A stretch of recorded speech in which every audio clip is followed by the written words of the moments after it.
Então, agora vamos fazer o nosso resumo, né? Porque daqui a pouquinho você vai lá fazer as atividades. Aí você vai resolver os exercícios sobre as aulas de hoje, sobre a nossa aula de hoje, as aulas não, só uma, né? Sobre a aula de hoje, para ver se você realmente entendeu o conteúdo de hoje. Vamos lá para o nosso resumo? Ok. Tá aí, ó. Mecânica quântica, parte 1, né?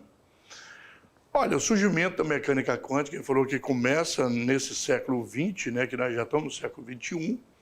Então surge Max Planck, na verdade, que dá essa ideia muito firme, tentando explicar a emissão da radiação do corpo negro.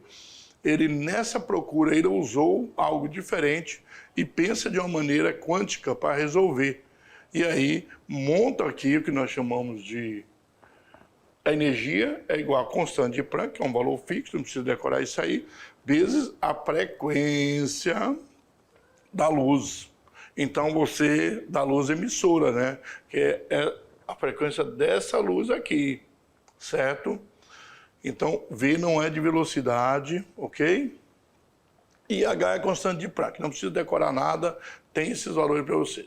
Radiação térmica, então, se você consegue mantê-la presa aqui dentro, então ela fica aqui, ela não consegue escapar, isso é um corpo negro. Só que nós vimos também que a emissão do corpo negro, 100% de radiação que ele consegue receber e segurar, ele também consegue emitir. Então ele absorve 100%, mas também consegue emitir 100%, tá?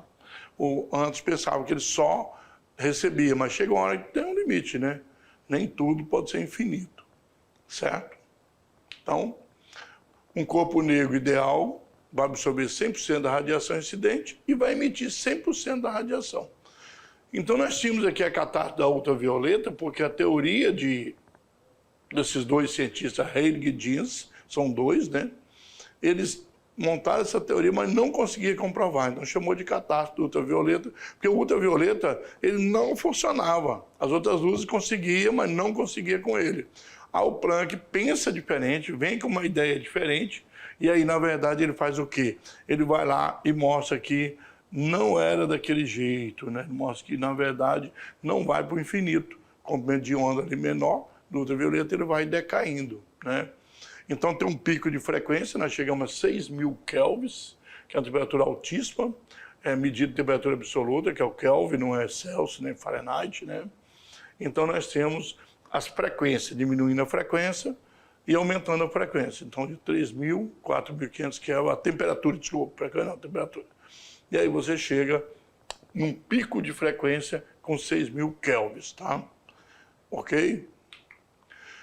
O efeito fotoelétrico é que vem confirmar a teoria de Planck, né? Então, esse é o aparato para observação do efeito fotoelétrico. E as placas solares é isso, né? A luz do Sol incide e saem os elétrons de uma placa e vão para outra. Isso aqui forma uma corrente elétrica. Fica movimentando os elétrons. Nós vamos ver ainda corrente elétrica aqui no nosso curso, vamos ver corrente elétrica. São justamente os elétrons em movimento. Então vocês têm, na verdade, aqui a famosa placa fotovoltaica, que chama de placa solar, né? Aqui, ó. Emitiu luz, os elétrons são arrancados, né? E aí, as placas solares aí que nós temos, chamamos aí. Então, pessoal, nós vimos aí um resumo, né? Agora vamos fazer as atividades de vocês, chegar lá, resolver direitinho. E aí, daqui a pouco a gente volta para tirar as dúvidas, se porventura ficar alguma, após a resolução dos exercícios, ok?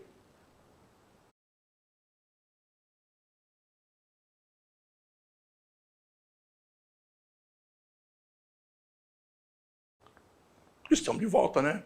E aí, o que acontece? Vocês fizeram as atividades, passaram esse tempinho todo resolvendo, e agora nós vamos tirar dúvidas se for necessário. Tem aquele que, às vezes, não conseguiu pegar o conteúdo direito, né? Na hora de resolver, às vezes, um assunto ficou um pouquinho interpretado de maneira diferente. Então, vamos lá tirar nossas dúvidas, então, dos exercícios elaborados para hoje. Olha aí. Tem um texto que diz o seguinte: o físico teórico alemão, não tem o nome dele aí, é considerado o pai da física quântica. Ele conquistou esse posto ao resolver o problema da radiação do corpo negro, explicando que a irradiação do calor ocorre não em um fluxo constante, mas em pequenas porções de energia chamadas quanta. Essa nova ideia possibilitou, por exemplo, que Albert Einstein formulasse o efeito fotoelétrico e a teoria da relatividade, né? Que não tem uma aula só sobre isso, falando para vocês direitinho. Foi tirado aí do Marília Maracilo, né? Revista Galileu.globo.com, então foi acessado em março de 2023. A gente quer saber o nome daquele físico alemão, né? Que é considerado o pai da mecânica quântica, o idealizador dessa mecânica quântica. Será que foi Albert Einstein? William Thomson, Lord Kelvin? Olha bem, aquilo que eu falei para vocês anteriormente, esse nome não foi citado em nossa aula. No segundo ano ele é muito conhecido. Nós falamos da temperatura absoluta Kelvin, mas não falamos do nome do cientista. Então isso aqui está fora. John Willis Strutt e Lord Hartley, esse aqui nós falamos sobre a radiação também. Aqui Albert Einstein, o fotoelétrico. Schrödinger não foi comentado, então não pode ser. Fazendo isso, você elimina, você tem A, C e E. Aí você começa a pensar direitinho. Albert Einstein pensou o quê? Feito fotoelétrico, mas devido a quem? Nós vimos que é devido a outra pessoa. Então sobrou esses dois, né? E esses dois estão trabalhando e como? Teve um que fracassou, na verdade foram dois. Então, dois. Então nós tínhamos aqui já o Jeans e o Halligan, né? E aí sobrou quem? Max Planck. Então, por eliminação, fica muito mais fácil de você entender. Uma das maneiras de você tentar resolver isso é por eliminação. Você vai eliminando aquilo que é o mais improvável, né? E sobra, fica mais fácil de você lembrar. Então, pessoal, tem que entender que existe um método para você resolver, mesmo no Enem, trabalhando lá. Pensa direitinho, aquilo que não está dentro do que nós estamos estudando, não faz parte, entendeu? Claro que lá no Enem você não tem como ter uma aula antes para eliminar nomes, mas você fala, não, o Lord Kelvin é a temperatura absoluta, não é radiação. Então tudo bem, então não é ele. Aí você precisa conhecer da história de cada um também, para que você possa se localizar melhor. Então Max Planck, na verdade, o Einstein, ele vem depois mostrar que Planck estava correto. Vamos lá então? Segunda questão. Olha aí, uma das teorias mais bem-sucedidas no mundo da ciência, está falando nessa aula, é a teoria quântica, certo? Diversas aplicações puderam ser feitas a partir dessa teoria. Uma dessas aplicações é na tecnologia envolvida na produção de... O que será que estava produzindo, né? Na verdade, lá? Será que são máquinas térmicas e laser? Essa tecnologia, devido à teoria quântica, motos e carro... Será que moto e carro tem a ver com teoria quântica? Ou já na época ali, por exemplo, antes... estavam trabalhando com motor a combustão, por exemplo, barcos e aviões, semicondutores e computadores, naves espaciais e satélite. Bom, aqui fica algumas coisas. Máquinas térmicas e laser, nós vimos que foi já trabalhado com Kelvin. Foi um assunto segundo ano, né? E nós não tínhamos nem comentado sobre teoria quântica. Motos e carros também. Já estávamos falando, barcos e aviões. Fica aqui naves espaciais, satélites e semicondutores. Mas naves espaciais, satélites, normalmente satélites, tem a ver com gravitação. Então, na verdade, nós sabemos que é a letra D, né? Que é semicondutores e computadores, né? Que aí, você sabe que a teoria quântica vai trabalhar no nível menor possível, nanômetro. E computadores, já o PC é chamado de micro. Por que micro? Micro é 10 a menos 6, né? E nano 10 a menos 9. Então, hoje já são 10 a menos... Os PC antes era micro, hoje são nano, né? Então, na verdade, são semicondutores, ok? E computadores. Vamos lá, então? Fica simples se você analisar e relacionar o assunto com o que está estudando. O efeito fotoelétrico, ele foi descoberto em 1886 por Hertz. Foi descoberto, mas não foi explicado, tá? Na ocasião, o Hertz percebeu que a incidência da luz ultravioleta em chapas metálicas auxiliava a produção de faísca, mas ele não entendia direito. A explicação teórica para o efeito fotoelétrico, entretanto, só foi apresentada pelo físico alemão Albert Einstein em 1905. O efeito fotoelétrico é um fenômeno de origem quântica que consiste na emissão de elétrons por algum material que é iluminado por radiações eletromagnéticas específicas. Os elétrons, aqui está faltando o que você vai complementar, é claro, daqui a pouquinho, né?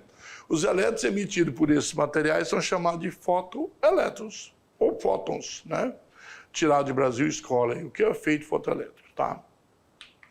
Então, olha bem, está aí o mesmo desenho que nós colocamos durante a nossa aula, né?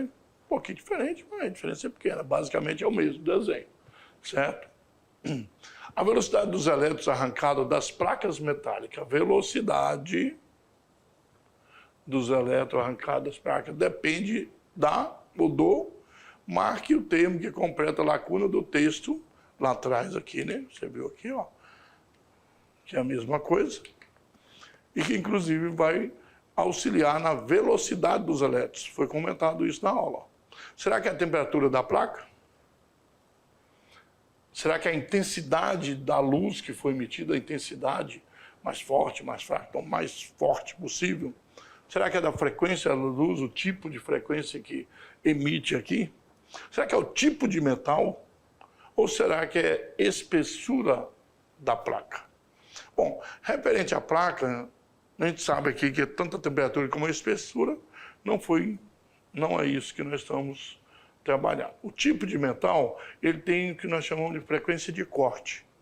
A intensidade da luz faz uma coisa, a frequência faz outra. Sabemos que a intensidade da luz é a quantidade de elétrons, mas a velocidade depende da frequência, né?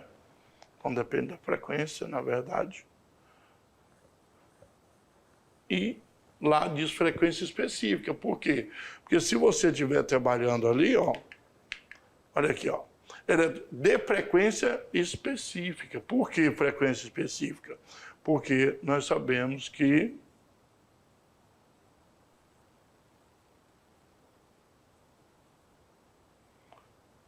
tem algumas frequências, né, que é a frequência de corte que não consegue, certo?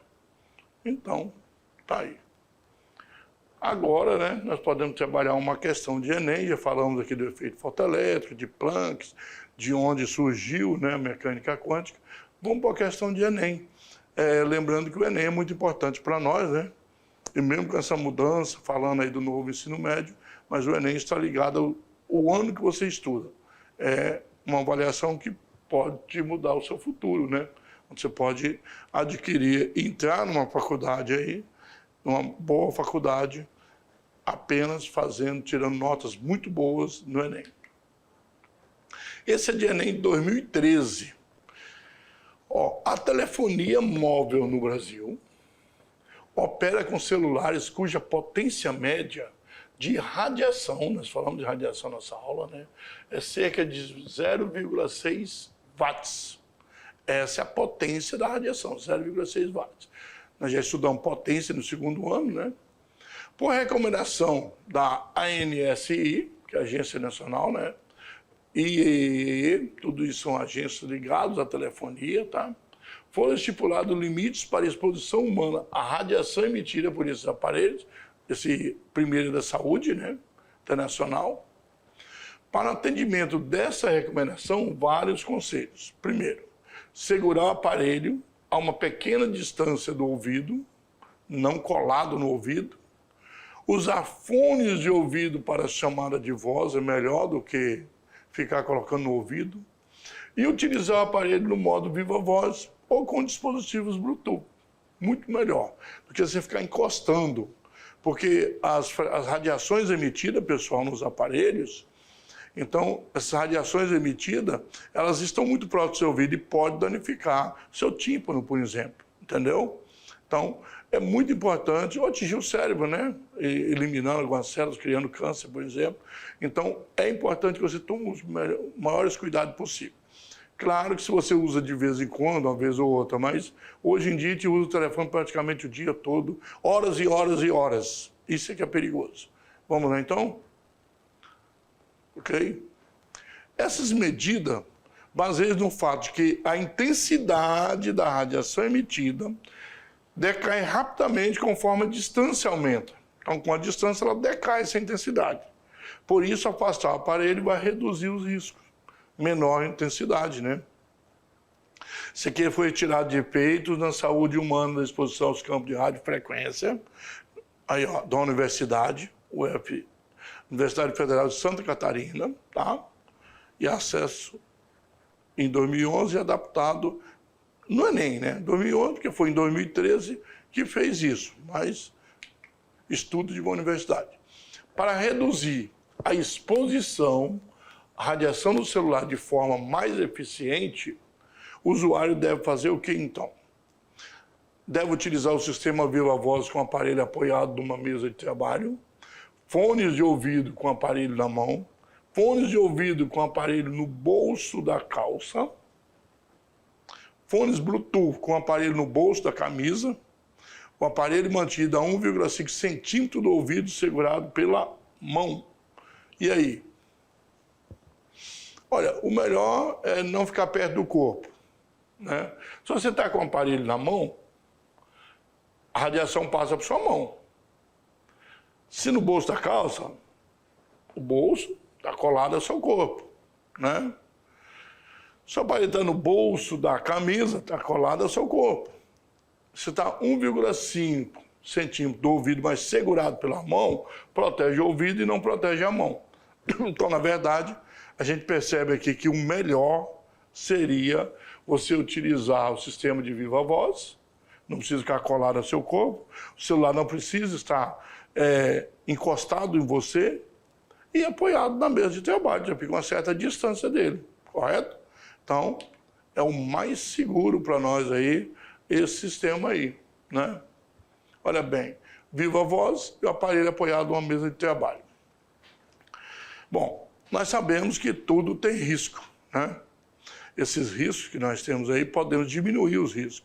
Ah, mas eu passei minha vida inteira, desde que eu conheço o telefone, com ele na mão e nunca tive nada. Sim, o sistema de câncer, por exemplo, ele não quer dizer que vai acontecer.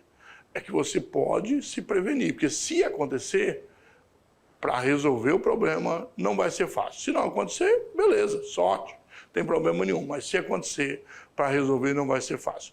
Não quer dizer que você venha a falecer, mas quer dizer que você pode passar por tratamento difícil, né, para resolver o problema. Porque hoje nós temos também o trabalho de luta contra o câncer está cada vez desenvolvido melhor, com melhor tecnologia, avanço da medicina, tem tudo isso. Mas ninguém quer passar por isso, né? Então, evitar os riscos, mudar os hábitos. Hábito é muito importante. Mudando os seus hábitos, você muda seu estilo de vida, te garante a saúde melhor. Certo, pessoal? Então, até uma próxima aula.